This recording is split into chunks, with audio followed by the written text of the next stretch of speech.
जय श्री श्याम एवरीवन। कैसे हैं आप सभी। श्री शिवाय नमस्तुभ्यम। आज है सोमवार और आज करने वाली हूँ मैं भगवान शिव का अभिषेक।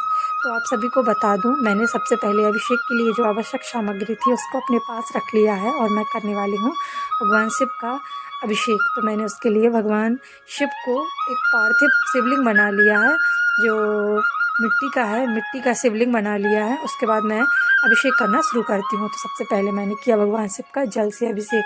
कहा जाता है शुद्ध जल से भगवान शिव का अभिषेक करने से भगवान जल वृष्टि करते हैं और जो तेज ज्वर होता है ना उसको भी शांत करते हैं। और गन्ने के रस से भगवान का अभिषेक करते हैं ना तो लक्ष्मी प्राप्ति होती है। गाय के दूध से अभिषेक करना भी बहुत अच्छा माना जाता है, इससे भी बहुत फ़ायदा मिलता है। इसके अलावा शक्कर मिश्रित जो दूध होता है उससे अगर हम अभिषेक करते हैं भगवान शिव का तो हमारी जो बुद्धि है, अगर उसमें कोई मूढ़ता है, जड़ता है, तो वो ख़त्म होती है और हम बुद्धि से भरपूर होते हैं और हम बुद्धि श्रेष्ठ बनते हैं। दही से स्नान कराना भगवान का भी बहुत अच्छा माना जाता है। शहद से भगवान शिव का अभिषेक कराने से जो तपेदिक रोग होता है उससे छुटकारा मिलता है। और अगर हम घी से भगवान शिव का अभिषेक कराते हैं तो वंश वृद्धि का बताया गया है। सरसों से भगवान शिव का अभिषेक कराएं तो हमारे जो शत्रु हैं उन सबका नाश होता है। और जो मोक्ष की कामना के लिए अगर हम तीर्थ स्थान जाते हैं तो वहाँ के जल से भगवान का अभिषेक कराते हैं तो हमको मोक्ष की प्राप्ति होती है। अगर आप श्रावण मास में अभिषेक करते हैं भगवान का तो वह कई 100 गुना आपको फल देता है। इसलिए श्रावण मास में भगवान का अभिषेक ज़रूर करना चाहिए। आज मैं सोमवार का व्रत नहीं रखी, पर मैंने सोचा कि मैं भगवान शिव का बहुत दिन से अभिषेक नहीं की हूँ तो मैं भगवान शिव का अभिषेक कर लूँ।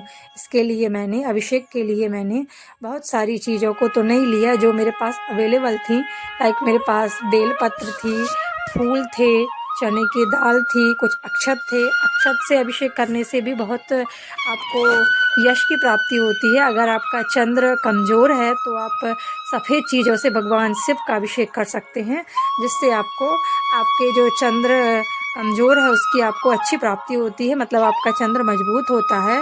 सावन मास में भगवान शिव का रुद्राभिषेक करने से भी कष्टों से मुक्ति मिलती है।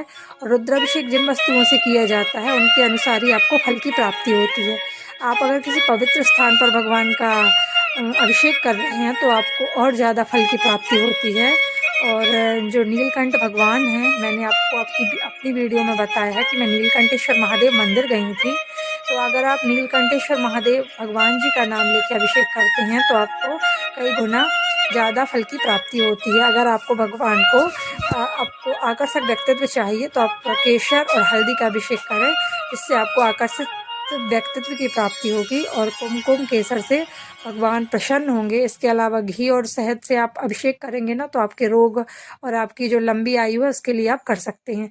इसके अलावा बहुत सारी चीज़ों के बारे में बताया गया है बहुत सारे पुराणों में। तो फाइनली मेरा अभिषेक हो गया था, मैंने बत्ती लगाई, भगवान जी की आरती की।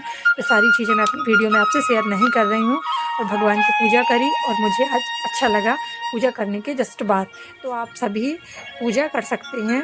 घर की जो चीज़ें हैं आपकी, उन्हीं सब से आप भगवान की प्रार्थना और अभिषेक कर सकते हैं। तो इस सब के लिए आपको बहुत सारी चीज़ें कलेक्ट करने की आवश्यकता नहीं है। जो चीज़ें आपके पास हैं वो आपके लिए सफिशिएंट होगी। बस आपका मन पवित्र होना चाहिए, मतलब आपकी भावना सच्ची होना चाहिए। इसके अलावा सबसे बड़ी पूजा मेरे हिसाब से किसी को हर्ट ना करना होता है। Thank you.